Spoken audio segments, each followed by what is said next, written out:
unang-una, based kasi doon sa aming crime statistics, yung lugar na yun ay parang nakikita namin na most of the crime incidents are committed doon sa area na yun. Wherein sa analysis namin, ito ay hindi kayang pasukin ng ating mga motorcycle patrol, ng ating mga mobile patrols kasi nasa laylayan o nasa tabi talaga siya ng release ng tren. So, we innovated and we think about a sort of crime prevention technique na ma-address namin yung nakikita namin problema.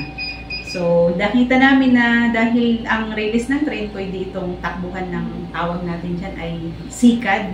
Sikad. So, we innovated and we come up with the trolley patrol, and the sector commander of the sector 2 initiated the trolley patrol since kailangan talaga namin mag-deploy ng additional personnel to the barangays of Barangay Parian and other nearby barangays na nakikita namin na nandoon namumugad yung mga kalaban natin sa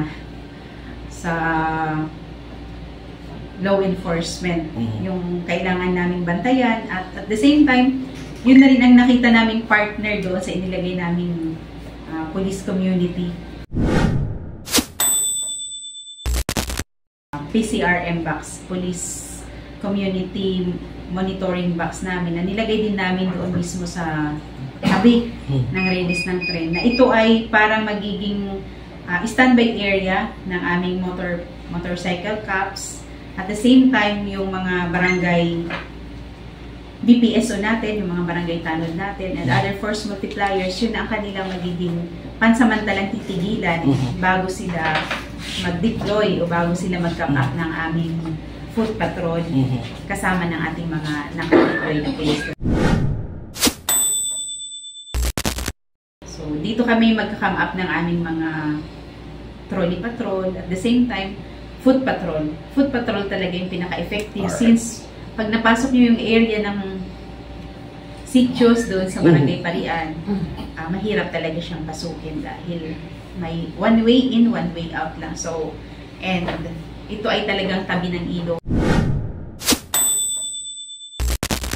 Yung sa mga kakampi natin na mga constituents ng barangay, unang-una natuwa sila doon pa lang po sa deployment namin ng aming PCRM box. Natuwa na sila kasi the mere presence of the police PCRM box ay nagmamanifest na ito na mayroong magbabantay na police doon. And ang karagdagan pa dito, mayroon tayong mga volunteers. Aside doon sa mga BPSO natin, may mga volunteer groups tayo na members ng mga civil society organizations na sumasamang magpatrolya sa ating mga. Sa amin pong PCRM box, first in Laguna, since inatendan po ito ng ating Lutihing DPD o last time nung ating inaugurate ito at saka blessing. At the same time, ang atin pong, sa pagkakaalam po, parang first time po ang Kalamba na magkaroon ng trolley. Na gagamitin po natin sa pagpapatrol.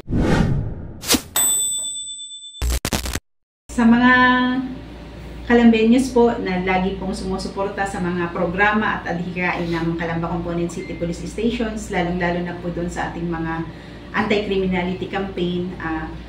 Maraming salamat at sana po patuloy nyo kaming suportahan at maraming salamat sa mga aktibo nating barangay kapitan, mga barangay tanod natin na anytime pag kami nangailangan sa kanila, sinasamahan nila kami. And isa po itong pagpapatunay na ang ginagawang projects and activities po ng Calamba Component City Police Stations pagdating po sa ating anti-criminality campaign and other police-initiated operations ay sinusuportahan po ng ating mahal na Mayor Ros Rizal.